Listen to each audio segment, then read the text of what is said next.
दोस्तों, आज की हमारी कहानी है किरण। तो चलिए कहानी की तरफ चलते हैं। इंसान अपने दुखी जीवन को संवारने के लिए उम्मीद की एक किरण की तलाश में रहता है। ऐसी ही एक कहानी निशांत की है। वह 4 साल से एक लड़की से प्यार करता था, लेकिन अचानक उनके रिश्ते में दरार आने की वजह से वह अकेला पड़ गया था। प्रेम प्रसंग टूटने के बाद निशांत गुमसुम सा रहने लगा। उसके पिता ने भी कई बार उसे समझाने की कोशिश की, लेकिन उसके ऊपर अपने पिता की किसी भी बात का कोई प्रभाव नहीं पड़ा। वह अपने अकेलेपन से प्यार करने लगा था। कई बार तो वह सुबह सुबह अकेले ही सुनसान जगह पर घूमने निकल जाया करता था और सूरज डूबने के बाद ही घर वापस आता। एक दिन निशांत एक पहाड़ी पर अकेला घूम रहा था। उसे पेड़ के ऊपर एक खूबसूरत सी लड़की दिखाई दी। निशांत को उसे पेड़ के ऊपर देख पहले तो अजीब लगा, फिर उसने उस लड़की को आवाज लगाकर उसका नाम पूछा। लड़की ने उत्तर देते हुए कहा, मैं एक परी हूँ और इस जंगल में अकेली रहती हूँ। लड़की की बात सुनकर निशांत को थोड़ा आश्चर्य हुआ, लेकिन उसके आसपास मौजूद प्रकाश की किरणों को देखकर उसे परी पर विश्वास हो गया। निशांत ने आज तक इतनी खूबसूरत लड़की नहीं देखी थी। उसे देखते ही वह उस पर मोहित हो गया और उसने परी से शादी करने की इच्छा जाहिर की। निशांत की बात सुनकर परी ने मुस्कुराते हुए कहा, मैं अपने जीवन साथी की तलाश कर रही हूँ, लेकिन मुझे आज तक कोई भी ऐसा व्यक्ति नजर नहीं आया जो मेरे योग्य हो। परी की बात सुनते ही निशांत के मन में बहुत से सवाल उठने लगे। वह परी से कहता है कि ऐसी कौन सी काबिलियत तुम्हें चाहिए जो आज तक किसी के अंदर नहीं दिखी।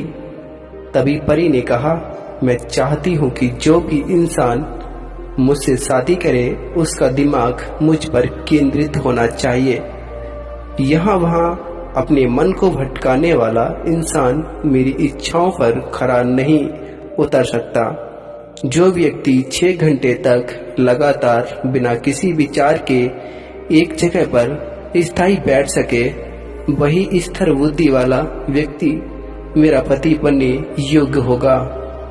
बस फिर क्या था, निशांत ने परी से शादी करने का मन बना लिया और उसे कुछ समय मांगा ताकि वह उसी परीक्षा में उत्तीर्ण हो सके और अपनी पत्नी बना सके। परी ने उसे 1 महीने के बाद उसी जगह आने को कहा। निशांत परी को वचन देकर वहां से चला गया।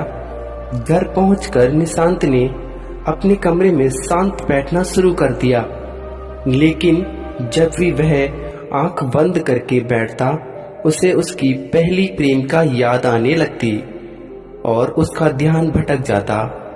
कई दिनों तक लगातार प्रयास करने के बावजूद भी वह आधे घंटे भी स्थायी नहीं बैठ पा रहा था। उसे समझ में आने लगा कि परी की शर्त पूरी करना इतना आसान नहीं है। निशांत ने अपना मन स्थिर करने के लिए अलग अलग जगह जाकर प्रयास किया, लेकिन वह नाकाम रहा। एक दिन वह अपने घर में बिस्तर में लेटा हुआ था, एक छिपकली को देख रहा था। छिपकली काफी देर से बिना हिले डुले अपने शिकार का इंतजार कर रही थी।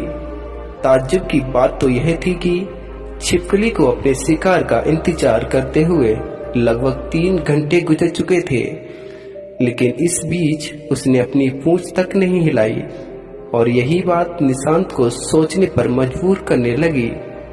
उसे लग रहा था कि वह बिना हिले डुले 1 घंटे भी नहीं बैठ सकता, लेकिन छिपकली की स्थिरता तो अद्भुत थी। निशांत ने तय किया कि वह छिपकली पर ही ध्यान केंद्रित करेगा ताकि वह उसी की तरह स्थिर हो सके, और उसने तुरंत दीवार में छिपकली का एक चित्र बनाया और उसे घूरने लगा। धीरे धीरे प्रयास करने के बाद निशांत की नजरें छिपकली के चित्त पर टिकने लगी। लगातार छिपकली को घूरने से आसपास की चीजें दिखाई देना बंद हो जाती है। कुछ ही दिनों के अंदर निशांत अपनी स्थिरता को प्राप्त कर लिया और अब वह बिना हिले पूरा दिन बैठा रहता। उसका ध्यान अटूट हो चुका था।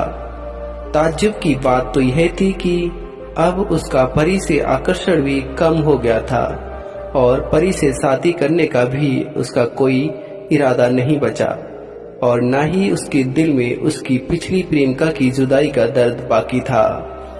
अब निशांत आनंदित रहना सीख गया था। फिर भी वह परी से मिलने उसी पेड़ के पास पहुंचा और परी के सामने हाथ जोड़कर खड़ा हो गया।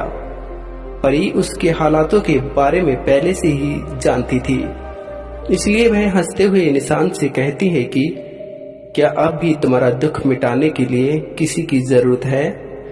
निशांत की बुद्धि स्थिर हो चुकी थी। उसने परी की तरफ अचंभे से देखते हुए कहा, तुम्हें कैसे पता कि जब मैं पहले तुम्हारे आस आया तो दुखी था और अब नहीं? परी ने कहा कि इस जगह पर आने वाले ज्यादातर इंसान अपने अकेलेपन से परेशान होकर आते हैं और उनके दुख को मिटाने के लिए उनकी परीक्षा लेती हूँ, जिसके परिणाम स्वरूप वह अपने पिछले दुखों से मुक्त हो जाते हैं और उनके जीवन को एक नई दिशा मिलती है। यही मेरा काम है। निशांत को परी की बात समझ में आ चुकी थी, क्योंकि अब उसे अपने अकेलेपन को मिटाने के लिए किसी और की जरूरत नहीं थी, बल्कि वह स्वयं ही पूर्णता के साथ आनंदित रहना सीख गया था और अब वह तैयार था अपनी जिंदगी के प्रकाश की किरण को बिखेरने के लिए। और इसी के साथ हमारी आज की कहानी यहीं पर खत्म हो जाती है। दोस्तों, हमारी आज की कहानी आप सभी के लिए कैसी लगी कमेंट सेक्शन में जरूर बताना और ऐसे ही न्यू इंटरेस्टिंग कहानियां सुनने के लिए हमारे चैनल टेक कहानी को जरूर सब्सक्राइब करें। जय हिंद दोस्तों।